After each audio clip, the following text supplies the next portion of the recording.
আসসালামু আলাইকুম। Tarzan BD থেকে আপনাদেরকে আমি স্বাগত জানাই, ফারুক হাসান।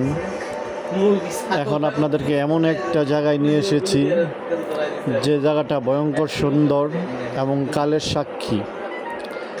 হাজার বছরের ইতিহাস, এমন একটি গাছের সন্ধান নিয়ে আপনাদের কাছে আমি হাজির। বিশাল এক গাছ, 1000 বছরের পুরনো। দেখতেই পাচ্ছেন গাছটা দেখেন, গোড়ার দিকে নিচের দিকে চাইলে পুরা একেবারে আম গাছ। গাছের বাকল গিলেন বা গাছের চেহারাটা দেখলে আম গাছ, কিন্তু বিশাল কাণ্ড গিলেন, শাখা গিলেন দেখলে মনে হয় এটা বট গাছ। পাতার দিক চাইলে মনে হবে এটা বকুল ফুল গাছ বা সফেদা গাছ।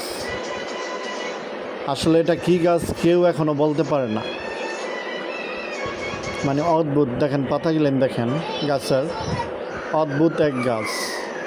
আর এখানে দেখেন একটা গাছ শুয়ে আছে,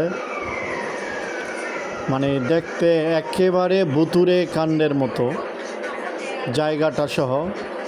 দিনের বেলা যখন জায়গাটা অনেক সুন্দর, রাত্রের বেলা আরও ভয়ঙ্কর জায়গাটা। তাই যেটা যত সুন্দর সেটা তত কিন্তু ভয়ঙ্কর। আর দেখেন এই গাছটা, দেখেন কিভাবে এটা পড়ে আছে এভাবে বহু বছর ধরে। আর এটা দেখেন এই গাছটাই হাজার বছরের ইতিহাস সাক্ষী। এখনও কেউ বলতে পারে না এই গাছটা কি গাছ, কারণ ফুল না ফল না কিছু হয় না গাছটাতে। তাই গাছটা আদৌ কী গাছ কেউ বলতে পারে না। দেখেন কত সুন্দর শান্তিময় প্রকৃতির মাঝে দাঁড়িয়ে আছে বিশাল এক গাছ।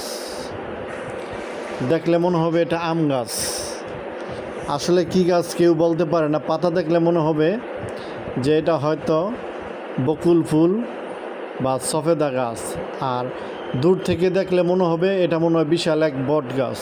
আসলে কি গাছ কেউ বলতে পারে না, মানে অদ্ভুত এক গাছ। আর দেখেন বিশাল এরিয়া জুড়ে এই প্রকৃতিটা নীরব, শ্মশানের মতো একবারে ভুতুড়ে অবস্থা। দিনের বেলা সুন্দর, রাত্রের বেলা মনে হয় অনেক ভয়ঙ্কর। দেখেন পরিবেশটাও শান্তশিষ্ট, সবুজ গাছগুলেন কার্পেটে মোড়ানো। দেখেন কি ভয়ঙ্কর। মানুষজন তেমন আসে না, বছরে একবার মেলা হয়, ওই সময়ই এখানে মানুষজন হয়। তারপর আর এখানে তেমন মানুষজনের আনাগোনা তেমন থাকে না। দেখেন দূর থেকে গাছটা দেখেন, বিশাল এক গাছ। দেখেন কত সুন্দর, দেখেন কত বিশাল সৌন্দর্য গাছটা। এবং এখানে ফল গাছও অনেক ভরপুর, ফল গাছ আছে অনেক, কাঁঠাল গাছ, আম গাছ, জাম গাছ সহ আরও অনেক ধরনের গাছ আছে। ফল নাম না জানা অনেক জঙ্গলি গাছ আছে। ঠিক আছে, আসলে কি বলবো এই জায়গা সম্বন্ধে, আমি আপনাদেরকে বলার কিছুই নেই। যদি আপনারা সচক্ষে দেখতে পারতেন তাহলে বোঝাতে আপনাদের পারতাম এবং আপনারা দেখতে পারতেন। দেখেন গাছের গোড়াতে কাঁঠাল হয়ে আছে, কি সুন্দর, মাশাআল্লাহ। প্রকৃতি আমাদের কত কিছুই না উপহার দেয়। দেখেন গাছ, তারপর দেখেন এখানে খাওয়ার মতো লোক নেই, কাঁঠাল হয়ে আছে, খাওয়ার মতো তেমন লোক পাবেন না। দেখেন কেউ ছিঁড়ে যদি নেয় তারপরও কেউ কিছু বলবে না এবং দেখবেও না। দেখেন বিশাল এরিয়া, এই জায়গাটার কোনো মানুষজন নেই, একবারে নিরবিচ্ছিন্ন একটা জায়গা। মাঝে মাঝে দুই একজনের দেখা পাওয়া যায় অল্প স্বল্প, যে কাজকর্ম ফাঁকে তারা হয়তো গল্পগুজব করে। আর পরিবেশটা দেখেন কত শান্ত এবং কত নিস্তব্ধ সুন্দর। দেখেন কাঁঠাল কত হয়ে আসছে, দেখেন।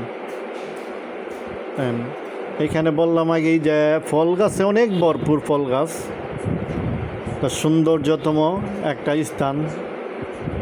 মনে হবে সবুজে কার্পেটে মোড়ানো এক বাগিচা। দৃশ্যগুলো দেখেন, যে কি বলবো, বলার মতো নেই। যদি কেউ স্বচক্ষে দেখতে পারেন তাহলে বুঝতে পারবেন আসলে দিনের বেলা এই জায়গাটা কত সুন্দর এবং রাত্রে কত ভয়ঙ্কর। আসলে জায়গা দেখলে আপনারা বুঝতে পারবেন। এবং দেখতেছেন যে কত জায়গাটা দেখেন, কোনো মানুষজন দেখা যায় চারপাশে? না, কোনো মানুষজন নাই। দেখেন, নিরবচ্ছিন্ন। হ্যাঁ, দেখেন মানুষজনের আনাগোনা কম। কি সুন্দর নীরব পরিবেশ, নিস্তব্ধতার মাঝে দেখেন কত সুন্দর। এই যে আম গাছের মগডালে একটা দেখেন মৌচাক, কি সুন্দর মৌচাক হয়ে আছে, কত সুন্দর নিরবচ্ছিন্ন। তারাও এখানে শান্তিতে আছে, তাদের কেউ অশান্ত করে না, কারণ এখানে লোকজন তেমন না। এবং গাছের মগডালে মৌমাছিদের বাসা। দেখেন কত মেঠো পথ, সুন্দর। কি আর বলবো দৃশ্যগুলাইন, তাই আর বেশি বললাম না, বলার মতো কিছু নেই। সবাই সাবস্ক্রাইব করে দেবেন। আমার চোখ দিয়ে আমি অনেক সুন্দর দেখতেছি, জানি না আপনারা কি দেখতেছেন।